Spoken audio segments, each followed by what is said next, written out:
maalin buu nabigeenu alayhi salaatu wasalaam miskiidku soo galay wuxuu arkay nin reer baadiye ah oo salaad tukanaya oo salaadii dhexdeedana ku ducaysanaya uu istaagay nabigu markaa ducadii buu dhageystay waa duco cajiib ah duco boqolkii 9 waa ilaahay ammaantiisa يا من لا تراه العيون ولا تخالده الظنون ولا يصفه الواصفون ولا تغيره الحوادث ولا يخشى الدوائر يا من يعلم مثاقيل الجبال إلى آخر كيغا مركب النبي قد أبو موسى الأشعري بو يروح كيري نكا دعاء مركو دما يكن بو كيري مركب الله يرى نك النبي قد دونا يا مركب مرحبا مركب النبي صلى الله عليه وسلم غنيمه مركب الله سوق قاده وحوله مركب وقيبينيي ayuu kiish lacag intuu ka soo dhex qaaday nabigu ninkii gacanta kaga riday nin baahan oo faqiir oo reer baadiya oo kuus lacag loo dhibay ka warama saas uu qalbay uu farxay markaa nabigu ku yiri lacagta sababta aan ku siiyay baad garan buu ka yiri markaas uu ha maxaad u malaynaa ku siiyay da tolnimadii siisay buu yiri markaa nabigu ku yiri waa runta رحمكن حق وإليه وحل سوسية لكن لعقتن وجددا كوسية وحويان بحسن ثنائك على الله سداد هدر تور إله يعدو أمان يسي أيا كفر حب رسول تولي تادر تبنا كوسية بولي سداد الله هو بريسي سداد الله هو أمان يسي وايو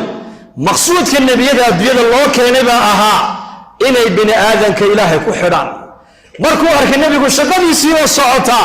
oo ku farxay nabigu kaleey salaatu wasalaam dana uu siiyay taalluqa ilaahay dadku ay leeyihiin baa nabiga agtiisa ku weyne lacagtu agtiisa kuma weyno hatta si fiirata umar waxa ku taala ghanimadii ayuu maalmaha kamida umar dul fadhiistay markaas uu qaybinaya saxaabada markaas uu arkay inay yaro gacan go'an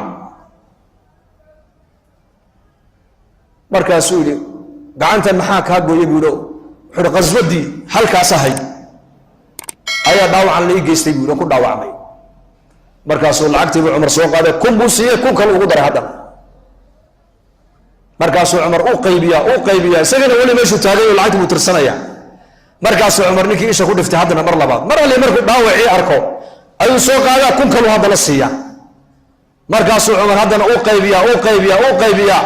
markaaba hadana isha ku dhifta halka yarka gacanta dhaawac kaga dhacay markaaba kun kala qaado oo tiriya oo siiya marba Umar marka uu waayay ki yara markaas lagu yiri Umar baa warnigii meesha joogay meey waxa la yiri xoolaha aad siisay badnideeda ayuu la dawaqay oo ka socday meeshii wallahi baan ku dhaartay Umar bin Khattab haduu ninka halka si joogi lahaa oo isheedu mar walba nabarka diinta Ilaahay loogu dhaawacay isheedu ku dhici lahayd